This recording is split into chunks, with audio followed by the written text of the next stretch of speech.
Guys welcome to my channel. ಇವತ್ತು ನಾವು Python ಅಲ್ಲಿ ಕಂಡೀಷನಲ್ ಸ್ಟೇಟ್ಮೆಂಟ್ ಅಂದ್ರೆ ಡೀಟೇಲ್ ಆಗಿ ನೋಡೋಣ ಬನ್ನಿ. ಇದೇನು ಹೇಳುತ್ತೆ? It prints the Boolean values into text output format. ಅಂದ್ರೆ ಟ್ರೂ ಮತ್ತೆ ಫಾಲ್ಸ್ ಅಲ್ಲಿ ಬಂದಿರುವಂತಹ ಔಟ್ಪುಟ್ ಗಳನ್ನ ಇದು ಟೆಕ್ಸ್ಟ್ ಫಾರ್ಮೆಟ್ ಅಲ್ಲಿ ಪ್ರಿಂಟ್ ಮಾಡುತ್ತೆ. ಸೊ ಫಸ್ಟ್ ಆಫ್ ಆಲ್ ನಾನು ಈ ಟ್ರೂ ಮತ್ತೆ ಫಾಲ್ಸ್ ಅನ್ನ ಟೆಕ್ಸ್ಟ್ ಔಟ್ಪುಟ್ ಅಲ್ಲಿ ಯಾಕೆ ಪ್ರಿಂಟ್ ಮಾಡಬೇಕು, ಇದರ ನೀಡ್ ಏನು, ಇದನ್ನ ಪ್ರಾಕ್ಟಿಕಲ್ ಆಗಿ ನೋಡೋಣ ಬನ್ನಿ. ಈಗ ನಾನು ಎರಡು ವೇರಿಯೇಬಲ್ ಎ ಮತ್ತೆ ಬಿ ಅನ್ನ ತಗೊಂಡಿದ್ದೀನಿ. ಎ ಅಲ್ಲಿ 10 ಸ್ಟೋರ್ ಮಾಡಿದ್ದೀನಿ, ಬಿ ಅಲ್ಲಿ 5 ಸ್ಟೋರ್ ಮಾಡಿದ್ದೀನಿ. ಈಗ ನಾನು ಮೊದಲಿಗೆ ಎ ಗ್ರೇಟರ್ ದನ್ ಬಿ ಅಂತ ಕಂಪೇರ್ ಮಾಡಬೇಕು. ಇದಕ್ಕೆ ನಮ್ಮ ಹತ್ರ ಯಾವ ಆಪರೇಟರ್ ಇತ್ತು? ರಿಲೇಷನಲ್ ಆಪರೇಟರ್ ಇತ್ತು. ಅದರಲ್ಲಿ ಎ ಗ್ರೇಟರ್ ದನ್ ಬಿ ಅಂತ ಚೆಕ್ ಮಾಡಿದೆ. ಈಗ ರನ್ ಮಾಡಿದ್ರೆ output will be let us see. Output ನನಗೆ ಟ್ರೂ ಅಂತ ಬಂತು. ನೆಕ್ಸ್ಟ್ ಇವಾಗ ನಾನು ಇನ್ನೊಂದು ವೇರಿಯೇಬಲ್ ತಗೋತೀನಿ, ಸಿ ಇಸ್ ಈಕ್ವಲ್ ಟು 2 ಅಂತ ಸ್ಟೋರ್ ಮಾಡ್ತೀನಿ. ಇದನ್ನ ಕಂಪೇರ್ ಮಾಡೋದಕ್ಕೆ ಎ ಗ್ರೇಟರ್ ದನ್ ಸಿ ಅಂತ ಚೆಕ್ ಮಾಡ್ತೀನಿ. ಇವಾಗ ಇನ್ನೊಂದ್ಸತಿ ರನ್ ಮಾಡ್ತೀನಿ. C output will be true and true ಅಂತ ಬಂದಿದೆ. ಸೊ ಈಗ ಔಟ್ಪುಟ್ ಅಲ್ಲಿ ಎರಡು ಟ್ರೂ ಬಂದಿದೆ. ಅದರಲ್ಲಿ ಫಸ್ಟ್ ಟ್ರೂ ಏನ್ ಹೇಳ್ತಾ ಇದೆ? A greater than B. Second one A greater Dhan C ಅಂತ ಹೇಳ್ತದೆ. ಸೊ ನಾನು ಇವಾಗ ಈ ಔಟ್ಪುಟ್ ಏನು ಬಂದಿದೆ ಇದನ್ನ ಬೇರೆ ಯಾರಿಗಾದ್ರೂ ತೋರಿಸಿದ್ರೆ ಅವರಿಗೆ ಈ ಟ್ರೂ ಅಂದ್ರೆ ಏನು ಗೊತ್ತಾಗಲ್ಲ. ಅದೇ ಜಾಗದಲ್ಲಿ ನಾನು ಇವಾಗ ಈ ಟ್ರೂ ಅಂದ್ರೆ ಎ ಗ್ರೇಟರ್ ದನ್ ಬಿ ಅಂತ ಟೆಕ್ಸ್ಟ್ ಫಾರ್ಮೆಟ್ ಅಲ್ಲಿ ಬರೆದಿದ್ರೆ ಹೊರಗಡೆ ಇರುವಂತ ವ್ಯಕ್ತಿಗೆ ಇದು ಈಸಿಯಾಗಿ ಅರ್ಥ ಆಗ್ತಾ ಇತ್ತು, ರೈಟ್? ಇದನ್ನ ಹ್ಯಾಗ್ ಬರಿಬೇಕು ಅಂದ್ರೆ ಮೊದಲಿಗೆ ಈಫ್ ಅಂತ ಬರೀರಿ. ಅದಾದ್ಮೇಲೆ ಕಂಡೀಷನ್ ಏನ್ ಚೆಕ್ ಮಾಡಬೇಕು ಅದನ್ನ ಬರೀರಿ. I will write A greater than B check ಮಾಡಬೇಕು.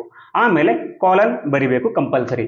ಈಗ ಇದೇನಾದ್ರು ಟ್ರೂ ಆದ್ರೆ ನಾನು ಇವಾಗ ಎಂಟರ್ ಟೈಪ್ ಮಾಡಿಬಿಟ್ಟು ಒಳಗಡೆ ಪ್ರಿಂಟ್ ಸ್ಟೇಟ್ಮೆಂಟ್ ಅಲ್ಲಿ ನನಗೆ ಯಾವ ಸ್ಟೇಟ್ಮೆಂಟ್ ಬೇಕು ಆ ಸ್ಟೇಟ್ಮೆಂಟ್ ಅನ್ನ ಬರಿತೀನಿ. ನಾನೇನ್ ಬರಿತೀನಿ? A is greater than B ಅಂತ ಬರಿತೀನಿ. ಸೊ ಹೀಗೆ ಬರೆದಾಗ ಔಟ್ಪುಟ್ ಅಲ್ಲಿ ನೋಡಿ ಯಾವ ತರ ಚೇಂಜ್ ಆಗುತ್ತೆ. If I run, C guys, output ಅಲ್ಲಿ ಫಸ್ಟ್ ನಾನು ಓನ್ಲಿ ರಿಲೇಷನಲ್ ಆಪರೇಟರ್ ನ ಕಂಪೇರ್ ಮಾಡಿದ್ದೀನಿ. ಅದೇ ನಾನು ಇವಾಗ ಕಂಡೀಷನಲ್ ಸ್ಟೇಟ್ಮೆಂಟ್ ಯೂಸ್ ಮಾಡಿದಾಗ ನನಗೆ ಟ್ರೂ ಫಾಲ್ಸ್ ಗಿಂತ ಟೆಕ್ಸ್ಟ್ ಫಾರ್ಮೆಟ್ ಅಲ್ಲಿ ಬರ್ತಾ ಇದೆ. ಈ ತರ ನಂಗೆ ಈ ಬೂಲಿಯನ್ ಅಲ್ಲಿ ಬಂದಿರುವಂತಹ ಔಟ್ಪುಟ್ ಅನ್ನ ಹ್ಯೂಮನ್ಸ್ಗೆ ಅರ್ಥ ಆಗೋ ತರ ಟೆಕ್ಸ್ಟ್ ಅಲ್ಲಿ ಪ್ರಿಂಟ್ ಮಾಡೋಕೆ ಕಂಡೀಷನಲ್ ಸ್ಟೇಟ್ಮೆಂಟ್ ಬಂದಿರೋದು. Okay, but one important point, if ಅಂತ ಬರೆದು ಕಂಡೀಷನ್ ಬರೆದಾದ್ಮೇಲೆ ಕಾಲನ್ ಬರೆದ್ರೆ ನೆಕ್ಸ್ಟ್ ಎಂಟರ್ ಹೊಡೆದವಾಗ ನಿಮಗೊಂದು ಸ್ಪೇಸ್ ತಗೊಳುತ್ತೆ. ಈ ಸ್ಪೇಸ್ ಅನ್ನ ಇಂಡೆಂಟೇಷನ್ ಅಂತ ಕರೀತಾರೆ. ಅಂದ್ರೆ ಏನು? ಈ ಈಫ್ ಏನ್ ಬರ್ದಿದ್ದೀರಾ ಇದು ಇಲ್ಲಿಗೆ ಮುಗಿದಿಲ್ಲ, ಇದು ನೆಕ್ಸ್ಟ್ ಲೈನ್ಗೆ ಕಂಟಿನ್ಯೂ ಆಗಿದೆ ಅಂಡ್ ಇಲ್ಲಿಗೆ ಬಂದು ಎಂಡ್ ಆಗಿದೆ ಅಂತ ಈ ಸ್ಪೇಸ್ ಹೇಳ್ತಾ ಇದೆ. ಈಗ ನಾನು ಈ ಸ್ಪೇಸ್ ಅನ್ನ ರಿಮೂವ್ ಮಾಡ್ತೀನಿ ಅಂಡ್ ರನ್ ಮಾಡಿದ್ರೆ ಔಟ್ಪುಟ್ ನೋಡಿ ಎರರ್ ಬರುತ್ತೆ. ಸಿ ಗೈಸ್, ಔಟ್ಪುಟ್ ಅಲ್ಲಿ ಎರರ್ ಬರ್ತಾ ಇದೆ. It is telling that expected and indented, ಅಂದ್ರೆ ಇಂಡೆಂಟೇಷನ್ ಬೇಕಾಗಿತ್ತು ಅಥವಾ ಆ ಸ್ಪೇಸ್ ಬೇಕಾಗಿತ್ತು ಅಂತ ಹೇಳ್ತಾ ಇದೆ. ಸೊ ವಾಪಸ್ ನಾನು ಸ್ಪೇಸ್ ಅನ್ನ ಕೊಟ್ಟೆ. ಸ್ಪೇಸ್ ಕೊಡೋದು ಅಥವಾ ಇಂಡೆಂಟೇಷನ್ ಕಂಪಲ್ಸರಿ. ಇವಾಗ ನಿಮಗೆ ಅರ್ಥ ಆಗಿರ್ಬೇಕು ಟ್ರೂ ಅಂಡ್ ಫಾಲ್ಸ್ ಅನ್ನ ಇದು ಟೆಕ್ಸ್ಟ್ ಫಾರ್ಮೆಟ್ ಅಲ್ಲಿ ಔಟ್ಪುಟ್ ಕೊಡ್ತಾ ಇದೆ ಅಂತ, ರೈಟ್? ಇದನ್ನ ಬರೆಯೋದು ಯಾವ ತರ? ಇದರಲ್ಲಿ ಈಫ್ ಯೂಸ್ ಮಾಡ್ತಾರೆ, ಎಲಿಫ್ ಯೂಸ್ ಮಾಡ್ತಾರೆ ಅಂಡ್ ಎಲ್ಸ್ ಅನ್ನ ಯೂಸ್ ಮಾಡ್ತಾರೆ. ಇದನ್ನ ಒಂದೊಂದಾಗೆ ನೋಡೋಣ. ನೆಕ್ಸ್ಟ್ ಇದ್ರ ಒಳಗಡೆ ಯಾವ್ಯಾವ ಆಪರೇಟರ್ ಸಪೋರ್ಟ್ ಆಗುತ್ತೆ? All the relational as well as logical operator support ಆಗುತ್ತೆ. ಅಂದ್ರೆ ಈ ಕೆಳಗಡೆ ಮೆನ್ಷನ್ ಮಾಡಿರುವಂತ ಎಲ್ಲಾ ಆಪರೇಟರ್ ಗಳನ್ನ ನೀವು ಈ ಕಂಡೀಷನಲ್ ಸ್ಟೇಟ್ಮೆಂಟ್ ಅಲ್ಲಿ ಯೂಸ್ ಮಾಡಬಹುದು. ಸೊ ನೆಕ್ಸ್ಟ್ ಇದರಲ್ಲಿ ಬರುವಂತ ಟೈಪ್ ಗಳನ್ನ ನೋಡೋಣ ಬನ್ನಿ. ಇದರಲ್ಲಿ ಟೋಟಲಿ 4 ಟೈಪ್ಸ್ ಇದೆ. First one is if, if else, ಮತ್ತೆ ಈಫ್ ಎಲಿಫ್ ಮತ್ತೆ ನೆಸ್ಟೆಡ್ ಇಫ್ ಅಂತ 4 ಟೈಪ್ಸ್ ಬರುತ್ತೆ. ಥರ್ಡ್ ಪಾಯಿಂಟ್ ಇದೆ ಗೊತ್ತಾ? ಇದನ್ನ ಈಫ್ ಲ್ಯಾಡರ್ ಅಂತ ಕೂಡ ಕರೀತಾರೆ. ಸೊ ನನಗೆ ಓನ್ಲಿ ಟ್ರೂ ಕಂಡೀಷನ್ ಬೇಕು ಅಂದ್ರೆ ನಾನು ಈಫ್ ಅನ್ನ ಯೂಸ್ ಮಾಡ್ತೀನಿ. ಇಲ್ಲ ನನಗೆ ಟ್ರೂ ಅಂಡ್ ಫಾಲ್ಸ್ ಎರಡೂ ಬೇಕು ಅಂದ್ರೆ ನಾನು ಎಲ್ಸ್ ಅನ್ನ ಯೂಸ್ ಮಾಡ್ತೀನಿ. ರಿಮೈನಿಂಗ್ ಎರಡು ಕೂಡ ತುಂಬಾ ಇಂಪಾರ್ಟೆಂಟ್. ಸೊ ಕೋಡ್ ಅಲ್ಲಿ ಇದನ್ನ ಯಾವ ತರ ಬರಬೇಕು ಅಥವಾ ಇದರ ಸಿಂಟ್ಯಾಕ್ಸ್ ಏನು ನೋಡೋಣ ಬನ್ನಿ. ಸೊ ಇವಾಗ ನನಗೆ ಎಕ್ಸಾಂಪಲ್ ಗೆ a = 10 ಇದೆ, b = 5 ಇದೆ ಅನ್ಕೊಳ್ಳಿ. ನಾನು ಇವಾಗ ಈಫ್ ಅಂತ ಬರ್ದೆ ಅಂದ್ರೆ ಈಫ್ ಅಂತ ಬರೆದ್ಮೇಲೆ ನೆಕ್ಸ್ಟ್ ಬರಬೇಕಾಗಿದೆ ನೀವು ಕಂಡೀಷನ್, ಯಾವ ಕಂಡೀಷನ್ ನ ಚೆಕ್ ಮಾಡಬೇಕಾಗಿದೆ ಆ ಕಂಡೀಷನ್ ಬರೀಬೇಕು. ನೆಕ್ಸ್ಟ್ ಕಾಲನ್ ಬರಿಬೇಕು. ಅದಾದ್ಮೇಲೆ ನೀವು ನೆಕ್ಸ್ಟ್ ಲೈನ್ ಅಲ್ಲಿ ಬರೀತೀರಾ ಅಂದ್ರೆ ನೀವು ಸ್ಪೇಸ್ ಬಿಟ್ಬಿಟ್ಟು ಅದನ್ನೇ ಇಂಡೆಂಟೇಷನ್ ಅಂತ ಕರೀತಾರೆ. ಇಲ್ಲಿಗೆ ಪ್ರಿಂಟ್ ಅಂತ ಬರೆದು ಇದ್ರೊಳಗಡೆ ನೀವು ಸ್ಟೇಟ್ಮೆಂಟ್ ಅನ್ನ ಬರಿಬೇಕಾಗತ್ತೆ. ಇಲ್ಲ ನೀವು ಇದೇ ಲೈನ್ ಅಲ್ಲಿ ಕಂಟಿನ್ಯೂ ಮಾಡ್ತೀರಾ ಅಂದ್ರೆ that is also fine. Okay, only next line ಹೋಗ್ತೀರಾ ಅಂದ್ರೆ ನೀವು ಈ ಸ್ಪೇಸ್ ಅನ್ನ ಮೇಂಟೈನ್ ಮಾಡಬೇಕಾಗುತ್ತೆ. ಇದನ್ನ ಇಂಡೆಂಟೇಷನ್ ಅಂತ ಕರೀತಾರೆ. ಓಕೆ, ಸೊ ಇವಾಗ ಓನ್ಲಿ ಈಫ್ ಅನ್ನ ಯಾವ ತರ ಬರೀಬೇಕು? ಈಫ್ ಅಂತ ಬರೆದು ಕಂಡೀಷನ್ ಏನು? Condition A greater than B ಅಂತ ಚೆಕ್ ಮಾಡಬೇಕಾಗಿದೆ. ನೆಕ್ಸ್ಟ್ ಕಾಲನ್ ಬರ್ದೆ. ಈಗ ಪ್ರಿಂಟ್ ಅನ್ನ ಮುಂದೆ ಬರ್ರಿ ಅಥವಾ ನೆಕ್ಸ್ಟ್ ಲೈನ್ ಬರ್ರಿ. ನಾನು ಸ್ಪೇಸ್ ಬಿಟ್ಟು ಇಲ್ಲಿಗೆ ಬರೆದು ಇದರೊಳಗಡೆ ಡಬಲ್ ಕೋಟ್ ಅಲ್ಲಿ A is greater than B ಅಂತ ಬರ್ದೆ. ಓಕೆ, ಈ ತರ ನೀವು ಬರಿಬಹುದು. ಸೊ ಇದು ಫಸ್ಟ್ ಒನ್, ಈಫ್ ಅನ್ನ ಬರೆಯುವಂತ ರೀತಿ. ಸೆಕೆಂಡ್ ಒನ್ ಇದು ಟ್ರೂ ಮತ್ತೆ ಫಾಲ್ಸ್ ಎರಡನ್ನೂ ಹೇಳುತ್ತೆ. ಯಾವ ತರ ಬರಬೇಕು? ಈಫ್ ಅಂತ ಬರೆದು ಕಂಡೀಷನ್ ಈಸ್ ಎ ಗ್ರೇಟರ್ ಇದ್ರೆ ಏನಂತ ಪ್ರಿಂಟ್ ಮಾಡು? ಸೊ ಮೊದಲಿಗೆ ಟ್ರೂ ಇದ್ರೆ ಏನಂತ ಪ್ರಿಂಟ್ ಮಾಡು, ಒಳಗಡೆ ಎ ಇಸ್ ಬಿಗ್ಗರ್ ಅಂತ ಪ್ರಿಂಟ್ ಮಾಡು, ಅಥವಾ ಎಲ್ಸ್ ಅಂತ ಬರೆದು ಮತ್ತೆ ಕಾಲನ್ ಬರೀರಿ. ಇದಾದ್ಮೇಲೆ ವಾಪಸ್ ಪ್ರಿಂಟ್ ಅಲ್ಲಿ ಏನಂತ ಬರೀತೀರಾ, ಬಿ ಇಸ್ ಬಿಗ್ಗರ್. ಸೊ ಈ ತರ ಟ್ರೂ ಬಂದಾಗ ಇಫ್ ಯೂಸ್ ಮಾಡ್ತೀವಿ, ಫಾಲ್ಸ್ ಬಂದಾಗ ನಾವು ಎಲ್ಸ್ ಅನ್ನ ಯೂಸ್ ಮಾಡ್ತೀವಿ. ಸೊ ಟ್ರೂ ಅಂಡ್ ಫಾಲ್ಸ್ ಗೆ ಇಫ್ ಅಂಡ್ ಎಲ್ಸ್ ಇದೆ. ಈಗ ಥರ್ಡ್ ಒನ್, ಇಫ್ ಎಲಿಫ್ ಎಲ್ಸ್. ಇದು ಯಾವ ತರ ಅಂದ್ರೆ, ಇವಾಗ ನಿಮ್ಮ ಹತ್ರ ಎರಡು ವೇರಿಯೇಬಲ್ ಇದೆ ಅನ್ಕೊಳ್ಳಿ. ಇದರಲ್ಲಿ ಯಾವ ಕಂಪ್ಯಾರಿಸನ್ ಮಾಡ್ತೀವಿ, A greater than B one ಮಾಡ್ತೀವಿ, ಅಥವಾ A lesser than B one ಮಾಡಬಹುದು. ಇನ್ನೊಂದು ಕಂಡೀಷನ್ ಇದೆ, ಎ ಈಕ್ವಲ್ ಟು ಬಿ ಅಂತ ಕೂಡ ಮಾಡಬಹುದು. ಸೊ ಕಂಡೀಷನ್ ಚೆಕ್ ಮಾಡುವಾಗ ಎರಡಕ್ಕಿಂತ ಜಾಸ್ತಿ ಕಂಡೀಷನ್ ಬಂದ್ರೆ ನಾವು ಇಫ್ ಎಲಿಫ್ ಅನ್ನ ಯೂಸ್ ಮಾಡ್ತೀವಿ. ಇದನ್ನ ಕೋಡಲ್ಲಿ ಯಾವ ತರ ಬರೀಬೇಕು, ಇಫ್ ಅಂತ ಬರೆದು ಮೊದಲನೇ ಕಂಡೀಷನ್ ಬರಿತೀನಿ. ಈಗ ಇದು ಟ್ರೂ ಆದ್ರೆ ಪ್ರಿಂಟ್ ಒಳಗಡೆ ಏನ್ ಪ್ರಿಂಟ್ ಆಗುತ್ತೆ, A greater than B print ಆಗುತ್ತೆ. ನೆಕ್ಸ್ಟ್ ಫಾಲ್ಸ್ ಆದ್ರೆ ಸೆಕೆಂಡ್ ಕಂಡೀಷನ್, ನಾನು ಇದನ್ನಾದ್ರೂ ತಗೋತೀನಿ ಅಥವಾ ಇದನ್ನಾದ್ರೂ ತಗೋತೀನಿ. ಇವಾಗ ಮಧ್ಯ ನೀವೇನಾದ್ರೂ ಕಂಡೀಷನ್ಗಳನ್ನ ಬರಿಬೇಕಂದ್ರೆ ಎಲಿಫ್ ಅನ್ನ ಯೂಸ್ ಮಾಡಬೇಕಾಗತ್ತೆ. ಫಸ್ಟ್ಗೆ ಈಫ್ ಇಂದ ಸ್ಟಾರ್ಟ್ ಆಗಬೇಕು, ಎಲ್ಸ್ಗೆ ಎಂಡ್ ಆಗಬೇಕು. ಮಧ್ಯ ಮಲ್ಟಿಪಲ್ ಕಂಡೀಷನ್ಸ್ ಬಂದ್ರೆ ಅದನ್ನ ಎಲಿಫ್ ಇಂದ ಬರಿತಾ ಹೋಗಬೇಕು. ಸೊ ಈಗ ಎಲಿಫ್ ಅಂತ ಬರಿತೀನಿ. ಸೆಕೆಂಡ್ ಕಂಡೀಷನ್ ಯಾವ ಚೆಕ್ ಮಾಡೋಣ, A lesser than B check ಮಾಡೋಣ. ಓಕೆ, ನೆಕ್ಸ್ಟ್ ಪ್ರಿಂಟ್ ಅಂತ ಬರಿತೀನಿ. ಈಗ ಸೆಕೆಂಡ್ ಕಂಡೀಷನ್ ಟ್ರೂ ಆದ್ರೆ ನಂಗೆ ಎ ಲೆಸ್ಸರ್ ದನ್ ಬಿ ಅಂತ ಪ್ರಿಂಟ್ ಆಗುತ್ತೆ. ಲಾಸ್ಟ್ ಒನ್ ಎಲ್ಸ್ ಅಂತ ಬರುತ್ತೆ. ನೆನಪಿರ್ಲಿ ಗೈಸ್, ಎಲ್ಸ್ ಅಲ್ಲಿ ನೀವು ಕಂಡೀಷನ್ಸ್ ಅನ್ನ ಬರೆಯಂಗಿಲ್ಲ. Else is the last option. ಇವಾಗ ಇದು ಚೆಕ್ ಆಗಿದೆ ಅಂತ ನಿಮ್ಗೆ ಗೊತ್ತಿದೆ, ಇದು ಚೆಕ್ ಆಗಿದೆ. ಇವಾಗ ಲಾಸ್ಟ್ ಆಪ್ಷನ್ ಇದೇ ಬರುತ್ತೆ ನಿಮಗೆ ಕ್ಲಾರಿಟಿ ಇದ್ರೆ you can go and write else. So ಲಾಸ್ಟ್ಗೆ ಎಲ್ಸ್ ಅಲ್ಲಿ ಬರಿತೀನಿ, ಪ್ರಿಂಟ್ ಅಂತ ಬರೆದು. ಉಳಿದಿರೋ ಕಂಡೀಷನ್ ಯಾವುದು, A is equal to B. So if ಬರ್ದವಾಗ ಕಂಡೀಷನ್ ಬರಿಬೇಕಾಗುತ್ತೆ. ಮಧ್ಯ ಮಲ್ಟಿಪಲ್ ಕಂಡೀಷನ್ಸ್ ಬಂದ್ರೆ ಆ ಎಲ್ಲ ಕಂಡೀಷನ್ಸ್ ಅನ್ನು ಬರೀರಿ. ಕೊನೆಗೆ ಇದೊಂದೇ ಉಳಿದಿದೆ ಅಂತ ನಿಮ್ಗೆ ಅನ್ಸಿದ್ರೆ ಅದನ್ನ ಲಾಸ್ಟ್ ಎಲ್ಸ್ ಅಲ್ಲಿ ಬರೀರಿ. ಸೊ ಎಲ್ಸ್ ಮುಂದೆ ಯಾವುದೇ ಕಂಡೀಷನ್ ಬರೆಯಂಗಿಲ್ಲ. ಸೊ ಇದನ್ನ ಲ್ಯಾಡರ್ ಅಂತ ಕೂಡ ಕರೀತಾರೆ. ಲ್ಯಾಡರ್ ಅಂದ್ರೆ ಏನು, ಲ್ಯಾಡರ್ ಅಂದ್ರೆ ಏನಿ ಅಂದ್ರೆ ಇವಾಗ ಮೊದಲಿಗೆ ಇಫ್ ಚೆಕ್ ಆಗುತ್ತೆ, ಇಫ್ ಆದ್ಮೇಲೆ ಮಲ್ಟಿಪಲ್ ಎಲಿಫ್ ಬಂದ್ರು ಅನ್ಕೊಳ್ಳಿ, ಎಲಿಫ್ ಅಂತ ಬಂದ್ರು, ಅದಾದ್ಮೇಲೆ ಕೊನೆಗೆ ಎಲ್ಸ್ ಬಂತು ಅನ್ಕೊಳ್ಳಿ.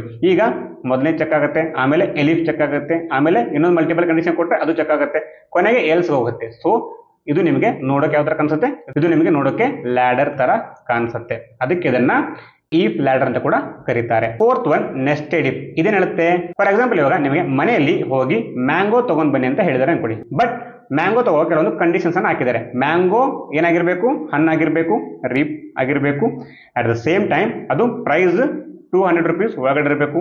ಓಕೆ, ಈ ತರ ಮ್ಯಾಂಗೋ ತಗೋ, ಬಟ್ ಮ್ಯಾಂಗೋ ಒಳಗಡೆ ಅದು ಹಣ್ಣಾಗಿರ್ಬೇಕು ಮತ್ತೆ 200 ರೂಪೀಸ್ ಒಳಗಡೆ ಇದ್ರೆ ಮಾತ್ರ ತಗೋ ಅಂತಂದ್ರೆ, ಈಗ ನಾನು ಮೊದಲಿಗೆ ಈ ಏನಂತ ಬರಿತೀನಿ, ಮ್ಯಾಂಗೋ ಅವೈಲೇಬಲ್ ಇದೆಯಾ ಅಂತ ಚೆಕ್ ಮಾಡ್ಕೋತೀನಿ. ರೈಟ್, ಮ್ಯಾಂಗೋ ಏನಾದರೂ ಇದ್ರೆ, ಮ್ಯಾಂಗೋ ಏನಾದರೂ ಟ್ರೂ ಆದ್ರೆ ಬೈ ಮಾಡ್ತಾ ಇಲ್ಲ, ನಾನು ಈಗ ಪ್ರಿಂಟ್ ಸ್ಟೇಟ್ಮೆಂಟ್ ಅನ್ನ ಬರಿತಾ ಇಲ್ಲ. ನಾನೇ ಬರಿತೀನಿ, ಇದಾದ್ಮೇಲೆ ಮತ್ತೆ ಇದ್ರೊಳಗಡೆ ಮತ್ತೊಂದು ಈಫ್ ಅನ್ನ ಬರಿತೀನಿ. ಇದ್ರೊಳಗಡೆ ಏನು ಹಣ್ಣಾಗಿದೆಯಾ, ಇದು ಕೂಡ ಟ್ರೂ ಆಗ್ಬೇಕಾಗತ್ತೆ ನನಗೆ. ಸೊ ಇದು ಟ್ರೂ ಆದ್ರೂ ನಾನು ಪ್ರಿಂಟ್ ಮಾಡಲ್ಲ. ಮತ್ತೆ ನಾನು ಇವಾಗ ನೆಕ್ಸ್ಟ್ ಕಂಡೀಷನ್ ಚೆಕ್ ಮಾಡ್ತೀನಿ, 200 ರೂಪೀಸ್ ಒಳಗಡೆ ಇದೆಯಾ, ಇದು ಕೂಡ ಟ್ರೂ ಆದ್ರೆ ಆಗ ನಾನು ಕೆಳಗಡೆ ಹೋಗಿ ಪ್ರಿಂಟ್ ಅಂತ ಬರೆದು ಇದ್ರೊಳಗಡೆ ಐ ವಿಲ್ ಬೈ ಮ್ಯಾಂಗೋ ಅಂತ ಬರಿತೀನಿ. ಸೊ ನೋಡಿ, ಒಂದು ಈಫ್ ಒಳಗಡೆ ಇನ್ನೊಂದು ಚೆಕ್ ಆಗ್ತದೆ, ಇದ್ರೊಳಗಡೆ ಇನ್ನೊಂದು ಚೆಕ್ ಆಗ್ತದೆ.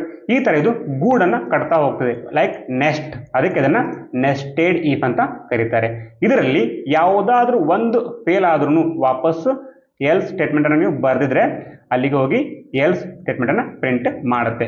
ಸೊ ಇದನ್ನ ಇನ್ನೊಂದ್ಸತಿ ನಿಮಗೆ ರೀಕ್ಯಾಪ್ ಮಾಡಬೇಕು ಅಂದ್ರೆ ನೋಡಿ, ಓನ್ಲಿ ಟ್ರೂ ಇದ್ರೆ ಕಂಡೀಷನ್ ಬರೀರಿ, ಪ್ರಿಂಟ್ ಅಂತ ಬರೆದು ಔಟ್ಪುಟ್ ಅನ್ನ ಪ್ರಿಂಟ್ ಆಗುತ್ತೆ. ಸೆಕೆಂಡ್, ಈ ಫೇಲ್ಸ್ ಅಲ್ಲಿ ಟ್ರೂ ಮತ್ತೆ ಫಾಲ್ಸ್ ಎರಡು ಕಂಡೀಷನ್ ಅನ್ನ ಬರಿಬಹುದು. ಥರ್ಡ್ ಒನ್ ಏನ್ ಹೇಳುತ್ತೆ, ನಿಮ್ಮ ಹತ್ರ ಮಲ್ಟಿಪಲ್ ಕಂಡೀಷನ್ಸ್ ಬಂದ್ರೆ ನೀವು ಮಧ್ಯದಲ್ಲಿ ಎಲಿಫ್ ಅನ್ನ ಯೂಸ್ ಮಾಡ್ತಾ ಹೋಗಿ ಕೊನೆಗೆ ಲಾಸ್ಟ್ ಕಂಡೀಷನ್ ಅಲ್ಲಿ ಎಲ್ಸ್ ಅನ್ನ ಯೂಸ್ ಮಾಡಿ ಅಂತ ಹೇಳುತ್ತೆ. ದೆನ್ ನೆಸ್ಟೆಡ್ ಈಫ್, ಒಂದೇ ಈಫ್ ಒಳಗಡೆ ಮತ್ತೆ ಈಫ್ ಗಳನ್ನ ಚೆಕ್ ಮಾಡ್ತಾ ಹೋದ್ರೆ ಅದನ್ನ ನೆಸ್ಟೆಡ್ ಈಫ್ ಅಂತ ಕರೀತಾರೆ. So first one only if, ಇದನ್ನ ಚೆಕ್ ಮಾಡೋದಕ್ಕೆ ಎರಡು ವೇರಿಯೇಬಲ್ ತಗೊಂಡಿದ್ದೀನಿ. ಎ ಅಲ್ಲಿ 10 ಇದೆ, ಬಿ ಅಲ್ಲಿ 5 ಇದೆ. ಈಗ ಈಫ್ ಅಂತ ಬರೆದು ಎ ಗ್ರೇಟರ್ ದನ್ ಬಿ ಅಂತ ಬರೆದು ನೆಕ್ಸ್ಟ್ ಈ ತರ ಬರ್ದೆ. ಈಗ ನಾನು ಔಟ್ಪುಟ್ ನ ರನ್ ಮಾಡಿದ್ರೆ A is bigger Dhan B ಅಂತ ಬಂತು. ಸೊ ಇದು ಓನ್ಲಿ ಟ್ರೂಗೆ. ನೆಕ್ಸ್ಟ್ ಇವಾಗ ಇಫ್ ಎಲ್ಸ್ ಬೇಕು ಅಂದ್ರೆ ಇದನ್ನ ಚೆಕ್ ಮಾಡ್ಬೇಕಂದ್ರೆ ಇಫ್ ಐ ಎಂಟರ್, ನೋಡಿ ಗೈಸ್ ಕರ್ಸರ್ ಇನ್ನ ಪ್ರಿಂಟ್ ಕೆಳಗೇನೆ ಇದೆ. ಇದೇನ್ ತಿಳ್ಕೊತಾ ಇದೆ, ಇನ್ನು ಈಫ್ದು ಕೋಡ್ ಮುಗಿದಿಲ್ಲ ಅಂತ ತಿಳ್ಕೊತಾ ಇದೆ, but actually it is finished. So ಮತ್ತೆ ಬ್ಯಾಕ್ ಸ್ಪೇಸ್ ತಗೊಂಡು ಸ್ಟಾರ್ಟಿಂಗ್ ಪಾಯಿಂಟ್ಗೆ ಬನ್ನಿ. ಈಫ್ದು ಕಂಪ್ಲೀಟ್ ಆಗಿದೆ, ಎಲ್ಸ್ದು ಸ್ಟಾರ್ಟ್ ಆಗುತ್ತೆ. ಸೊ ಎಲ್ಸ್ ಆದ್ಮೇಲೆ ವಾಪಸ್ ಎಂಟರ್ ಮಾಡಿದ್ರೆ ನೋಡಿ ಅಗೇನ್ ಮತ್ತೆ ಸ್ಪೇಸ್ ಫಾಲೋ ಮಾಡುತ್ತೆ. ಸೊ ಕೋಡ್ ಬರೆಯುವಾಗ ಸ್ಪೇಸ್ ಬಗ್ಗೆ ತುಂಬಾನೇ ಕೇರ್ಫುಲ್ ಆಗಿರಿ. ನಾನು ಇವಾಗ ಪ್ರಿಂಟ್ ಅಂತ ಬರೆದು B is bigger than A ಅಂತ ಬರೆದೆ. ಇಫ್ ಐ ರನ್ ಔಟ್ಪುಟ್ ಅಲ್ಲಿ ಸೊ ಔಟ್ಪುಟ್ ಅಲ್ಲಿ ಎ ಈಸ್ ಬಿಗ್ಗರೇ ಬರ್ತಾ ಇದೆ, ಯಾಕಂದ್ರೆ ನಾನು ಕಂಡೀಷನ್ ಅಲ್ಲಿ ಚೇಂಜ್ ಮಾಡಿಲ್ಲ. ನಾನು ಇವಾಗ ಬಿ ವ್ಯಾಲ್ಯೂನ 50 ಮಾಡ್ತೀನಿ. ಈಗ ಈ ಕಂಡೀಷನ್ ಫೇಲ್ ಆಗಿ ಎಲ್ಸ್ ಪಾರ್ಟ್ ಎಕ್ಸಿಕ್ಯೂಟ್ ಆಗುತ್ತೆ. If I run guys B is bigger Dhan A ಅಂತ ಬಂತು. ಇದು if else. So third one ಇದನ್ನ ಯಾವ ತರ ಬರೀಬೇಕು, ಎಲಿಫ್ ಅನ್ನ ಬರಿಬೇಕಂದ್ರೆ ಇಫ್ ಆದ್ಮೇಲೆ ಬರಿಬೇಕು ಮತ್ತೆ ಎಲ್ಸ್ ಗಿಂತ ಮುಂಚೆ ಬರಿಬೇಕು. So if I enter space follow ಆಗ್ತದೆ, ಇದನ್ನ ಬ್ಯಾಕ್ ಸ್ಪೇಸ್ ಕೊಡಿ, ಆಮೇಲೆ ಎಲಿಫ್ ಅಂತ ಬರೆದು ಇದ್ರ ಮುಂದೆ ಕಂಡೀಷನ್ ಬರೀರಿ. ಕಂಡೀಷನ್ಗೆ A is equal to B check ಮಾಡ್ತಿದ್ದೀನಿ. ಸೊ ಎಲಿಫ್ ಅಂತ ಬರೆದು ಕಂಡೀಷನ್ ಬರದೆ ಟ್ರೂ ಆದ್ರೆ ಇವಾಗ A is equal to B print ಆಗಬೇಕು, ರೈಟ್. ಇಫ್ ಐ ರನ್ ಮೊದಲಿಗೆ ನನಗೆ ಎ ಈಸ್ ಬಿಗ್ಗರ್ ಬಂತು, ಫಸ್ಟ್ ಕಂಡೀಷನ್ ಸ್ಯಾಟಿಸ್ಫೈ ಆಯಿತು. ಸೆಕೆಂಡ್ ಇವಾಗ ನಾನು ಇದನ್ನ 10 ಮಾಡ್ತೀನಿ. ಈಗ ನನಗೆ ಲಾಸ್ಟ್ ಕಂಡೀಷನ್ ಸ್ಯಾಟಿಸ್ಫೈ ಆಗುತ್ತೆ, ಯಾವುದು B is bigger than B ಅಂತ. ನೆಕ್ಸ್ಟ್ ಈಗ ನಾನು ಎಲಿಫ್ ಅನ್ನ ಚೆಕ್ ಮಾಡೋದಕ್ಕೆ ಎರಡೂ ಸೇಮ್ ಕೊಟ್ರೆ output will be A is equal to B ಅಂತ ಬರ್ತಾ ಇದೆ. ಇದು if elif ladder. Sorry guys, ಇದು ಸೆಕೆಂಡ್ ಪಾಯಿಂಟ್ ಅಲ್ಲ, ಆಕ್ಚುಲಿ ಥರ್ಡ್ ಪಾಯಿಂಟ್ ಆಗಬೇಕಾಗಿತ್ತು. ನೆಕ್ಸ್ಟ್ ಬರೋದೆ nested if. So fourth one nested if ಅಂದ್ರೆ ಇಫ್ ಒಳಗೆ ಮಲ್ಟಿಪಲ್ ಇಫ್ ಅನ್ನ ಬರೆಯೋದು. ಸೊ ನೆಸ್ಟೆಡ್ ಇಫ್ ಅನ್ನ ಇಲ್ಲೇ ಚೆಕ್ ಮಾಡೋಣ ಬನ್ನಿ. ನಾನು ಇವಾಗ ಈ ಕಂಡೀಷನ್ ಅನ್ನ ಸದ್ಯಕ್ಕೆ ರಿಮೂವ್ ಮಾಡ್ತೀನಿ ಅಥವಾ ಕಟ್ ಮಾಡ್ತೀನಿ. ಈಗ if A greater than B ಇದ್ರೆ ಟ್ರೂ ಆಗಬೇಕು. At the same time enter ಮಾಡ್ತೀನಿ. ಇವಾಗ ಅದ್ರ ಜೊತೆಗೆ ಎ ಪಾಸಿಟಿವ್ ನಂಬರ್ ಇರಲೇಬೇಕು, ಆವಾಗ ಮಾತ್ರ ಎ ಗ್ರೇಟರ್ ದನ್ ಬಿ ಅಂತ ಪ್ರಿಂಟ್ ಮಾಡು ಅಂತ ಹೇಳ್ತೀನಿ. ಇವಾಗ ಎಂಟರ್ ಮಾಡಿದ್ರೆ ನೋಡಿ, ಮೊದಲನೇ ಇಫ್ಗೆ ಸ್ವಲ್ಪ ಸ್ಪೇಸ್ ತಗೊಂಡಿದೆ, ಸೆಕೆಂಡ್ ಇಫ್ಗೆ ಇನ್ನೊಂದು ಸ್ವಲ್ಪ ಸ್ಪೇಸ್ ತಗೊಂಡಿದೆ. ಈಗ ಇದ್ರೊಳಗಡೆ ಆ ಸ್ಟೇಟ್ಮೆಂಟ್ ಅನ್ನ ಪ್ರಿಂಟ್ ಮಾಡ್ತೀನಿ. ಈಗ ಈಕ್ವಲ್ ಪ್ರಿಂಟ್ ಆಗ್ತದೆ, ಯಾಕಂದ್ರೆ ವ್ಯಾಲ್ಯೂಸ್ ಸೇಮ್ ಇದೆ. Let me increase the value 500 ಮಾಡ್ತೀನಿ. ಅಂಡ್ ಇಫ್ ಐ ರನ್ ನೋಡಿ ಎ ಈಸ್ ಬಿಗ್ಗರ್ ಅಂತ ಬರ್ತದೆ. ಸೊ ನಂಗೆ ಹೇಗೆ ಗೊತ್ತಾಗಬೇಕು ಇವಾಗ ಸೆಕೆಂಡ್ ಇಫ್ ಚೆಕ್ ಆಗಿದೆಯಾ ಇಲ್ಲ ಅಂತ? ಇದಕ್ಕೆ ನಾನು ಈ ಕಂಡೀಷನ್ ಅನ್ನ ರಿವರ್ಸ್ ಮಾಡ್ತೀನಿ. ಈಗ ಎ ಗ್ರೇಟರ್ ದನ್ ಬಿ ಬೇಕು, at the same time A is negative number ಇರಬೇಕು, ಅವಾಗ ಮಾತ್ರ ಇದು ಪ್ರಿಂಟ್ ಮಾಡ್ತೀನಿ ಅಂತ ಬಂದವಾಗ ಈಗ ಆಕ್ಚುಲಿ ನಮ್ಮ ನಂಬರ್ ಪಾಸಿಟಿವ್ ಇದೆ. ಸೊ ಕಂಡೀಷನ್ ಸ್ಯಾಟಿಸ್ಫೈ ಆಗಲ್ಲ. Let us run. ನೋಡಿ ಔಟ್ಪುಟ್ ಅಲ್ಲಿ ಬ್ಲಾಂಕ್ ಬರ್ತಾ ಇದೆ, ಯಾಕೆಂದ್ರೆ ಮೊದಲನೇ ಕಂಡೀಷನ್ ಟ್ರೂ ಆಯ್ತು, ಸೆಕೆಂಡ್ ಕಂಡೀಷನ್ ಫೇಲ್ ಆಯ್ತು, ಅದಕ್ಕೆ ಈ ಕಂಡೀಷನ್ ಒಳಗಡೆ ಪ್ರಿಂಟ್ ಆಗಿಲ್ಲ. ಇವಾಗ ನೀವು ಅನ್ಬೋದು ಇಫ್ ಫೇಲ್ ಆದ್ರೆ ಎಲ್ಸ್ ಆದ್ರೆ ಎಕ್ಸಿಕ್ಯೂಟ್ ಆಗಬೇಕಲ್ವಾ, ಬಟ್ ಇಫ್ ಫೇಲ್ ಆಗಿಲ್ಲ, ಯಾಕಂದ್ರೆ ಫಸ್ಟ್ ಕಂಡೀಷನ್ ಟ್ರೂ ಆಗಿದೆ, ಸೆಕೆಂಡ್ ಕಂಡೀಷನ್ ಒಳಗಡೆ ಫೇಲ್ ಆಗಿದೆ. ಅದಕ್ಕೆ ಇವಾಗ ಮೊದಲನೇದು ಟ್ರೂ ಆದ್ಮೇಲೆ ವಾಪಸ್ ಎಲ್ಸ್ಗೆ ಹೋಗಕ್ಕೆ ಬರಲ್ಲ. ಸೊ ಇದ್ರ ಒಳಗಡೆ ಹೋಗ್ಬೇಕದು. ಇದ್ರ ಒಳಗಡೆ ಹೋದವಾಗ ಅದು ಫೇಲ್ ಆದ್ರೆ ಅಲ್ಲಿಗೆ ಸ್ಟಕ್ ಆಗುತ್ತೆ and output will be blank. Okay, ಇದು ನೆಸ್ಟೆಡ್ ಇಫ್ಗೆ ಎಕ್ಸಾಂಪಲ್. ಸೊ ಈ ವಿಡಿಯೋಲಿ ಏನೇನು ಕಲ್ತ್ರಿ, ಕಂಡೀಷನಲ್ ಸ್ಟೇಟ್ಮೆಂಟ್ ಯಾಕೆ ಬೇಕು ಅಂಡ್ ಇದನ್ನ ಯಾವ ತರ ಯೂಸ್ ಮಾಡ್ಕೋಬೇಕು, ಇದರಲ್ಲಿರುವಂತಹ ಟೈಪ್ಸ್ ಗಳೆಷ್ಟು ಅಂಡ್ ಅದನ್ನ ಒಂದೊಂದಾಗೆ ಪ್ರಾಕ್ಟಿಕಲ್ ಆಗಿ ನೋಡಿದ್ವಿ, ರೈಟ್.